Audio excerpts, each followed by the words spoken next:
Hi കൂട്ടുകാരെ, ഒരു ചമ്മന്തിപ്പൊടിയാണ് പരിചയപ്പെടുത്തുന്നത്. 1.5 മുറി നാളികേരം ഒരേ കനത്തിൽ ചിരവിയെടുത്തതാണിത്. 2-3 തണ്ട് കറുവാപ്പല കൂടി കൂട്ടിയിട്ടുണ്ട്. 4 വറ്റൽമുളക് ചേർത്തിട്ടുണ്ട്. നല്ല പോലെ വറുത്തെടുക്കണം. അത് ഇളക്കിക്കൊണ്ടേയിരിക്കണം.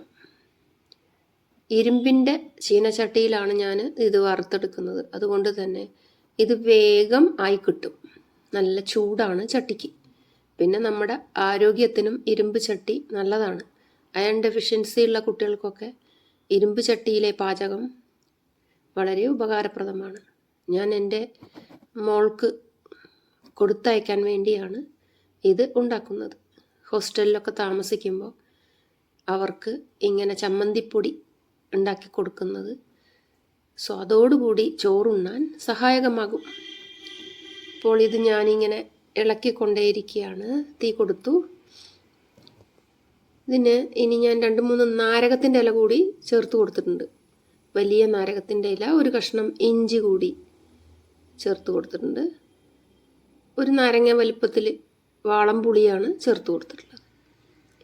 ഇതും കൂടി ഇതിനോടൊപ്പം തന്നെ വറുത്തെടുക്കുകയാണ്. ഈ ഒരു നാരകത്തിൻ്റെ ഇലയ്ക്ക് ഔഷധ ഗുണവുമുണ്ട്. ചമ്മന്തിപ്പൊടിക്ക് നല്ലൊരു മണവും കിട്ടും. ഒരുപാട് ഇടരുത്, കയ്പുണ്ടാവും. ഇനി ഇതിലേക്ക് ഉപ്പ് പാകത്തിന് ഇട്ട് കൊടുത്തിട്ടുണ്ട്. കല്ലുപ്പാണ് ഏറ്റവും നല്ലത്.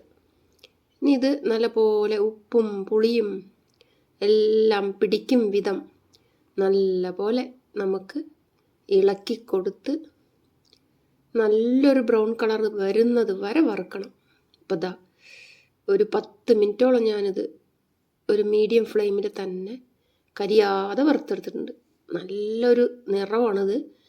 ഇത് ഇളക്കുമ്പോൾ ഇങ്ങനെ ശബ്ദം വരും, ഒരു മുറുക്കം, ഒരു ശബ്ദം ഇങ്ങനെ വരും. ആ സമയത്ത് നമുക്കിത് ഓഫ് ചെയ്തിട്ട് ഒന്ന് തണുത്തതിന് ശേഷം മിക്സിയിൽ പൊടിച്ചെടുക്കാം.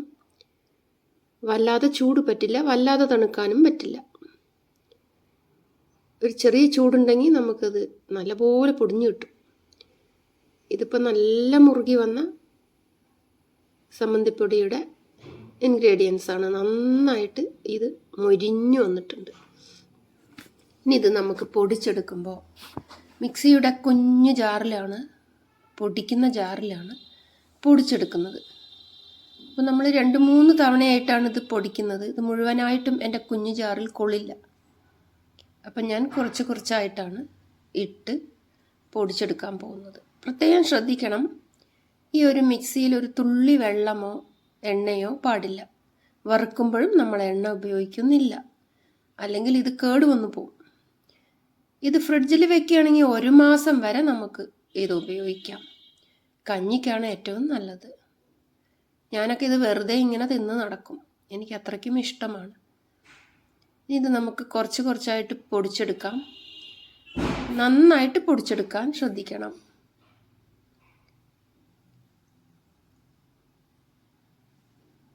നല്ല ഒരു മണമാണ്. ഇപ്പം ഞാനിതാ ഇങ്ങനെ പൊടിച്ചെടുത്തിട്ടുണ്ട്. ഇരുമ്പ് ചട്ടിയിൽ വറുത്തത് കൊണ്ടാണ് ഇതിനിങ്ങനെ ഒരു കറുപ്പ് കളറ്. ഇനി ഇത് എല്ലാ ഭാഗവും ഒരേപോലെ നമുക്ക് ഇളക്കി മറിക്കാം. നല്ല നാളികേരം ആയതുകൊണ്ട്, മൂത്ത നാളികേരം ആയതുകൊണ്ട് ഒരു എണ്ണയുടെ ഒരു അംശമൊക്കെ നമുക്കിതിൽ തെളിഞ്ഞു വരും. അതിത് ആറി വരുമ്പോൾ, തണുത്ത് വരുമ്പോൾ ശരിക്കും അത് പൊടിയായി മാറിക്കൊള്ളും. കുറച്ച് നേരം നമ്മൾ തുറന്നു വെക്കണം. നന്നായിട്ട് ഈ പൊടി തണുത്ത ശേഷമേ കുപ്പിയിലേക്ക് ആക്കാൻ പറ്റുകയുള്ളൂ. ഇത് കുപ്പിയിൽ തന്നെ ആക്കണം. എന്നാൽ ഇത് കേടുകൂടാതെ ഇരിക്കും. വായു കടക്കാതെ അടച്ചു വെക്കണം. ഇപ്പോൾ ഇത് ഒരുപോലെ ഇളകി വന്നിട്ടുണ്ട്. ഇനി ഇത് നമുക്ക് കുപ്പിയിലേക്ക് ഇട്ട് കൊടുക്കാം. ഇപ്പോൾ ഇതാ നല്ല ഒരു പരുവായി വന്നു. നല്ലൊരു കളറാണ്, നല്ല ടേസ്റ്റുമാണ്. ഇതിൽ ചിലർ ഉഴുന്നുപരിപ്പും കടലപ്പരിപ്പും ശർക്കരയും ഒക്കെ കൂട്ടും. ഞാനതൊന്നും കൂട്ടാറില്ല. ഞാൻ ഇത് മാത്രമാണ് ഉപയോഗിക്കുന്നത്. ഇതിന് വേപ്പിലക്കട്ടി എന്ന് പോലും പേരുണ്ട്, വേപ്പിലക്കട്ടി എന്നും പറയും. അപ്പം ഞാൻ കുറച്ച് എൻ്റെ കടുമാങ്ങ കൂടി കൊടുത്തു വിടാൻ ഉദ്ദേശിച്ചു. കടുമാങ്ങയൊക്കെ ഇതാ നല്ല പരുവത്തിൽ വന്നിട്ടുണ്ട്. കുറച്ച് മാസങ്ങളേ ആയുള്ളൂ ഇതിട്ടിട്ട്. നല്ല രുചിയായി വന്നിട്ടുണ്ട് കടുമാങ്ങ. കുട്ടികളൊക്കെ പഠിക്കാൻ പോകുന്ന വീടുകളിൽ ഇങ്ങനെ മാങ്ങയും ചമ്മന്തിപ്പൊടിയൊക്കെ നമുക്ക് കൊടുത്തു വിടാം. നല്ല സ്വാദോടു കൂടി അവർ ഭക്ഷണം കഴിച്ചുകൊള്ളും. അപ്പോൾ ഈ ചമ്മന്തിപ്പൊടി ട്രൈ ചെയ്യൂ.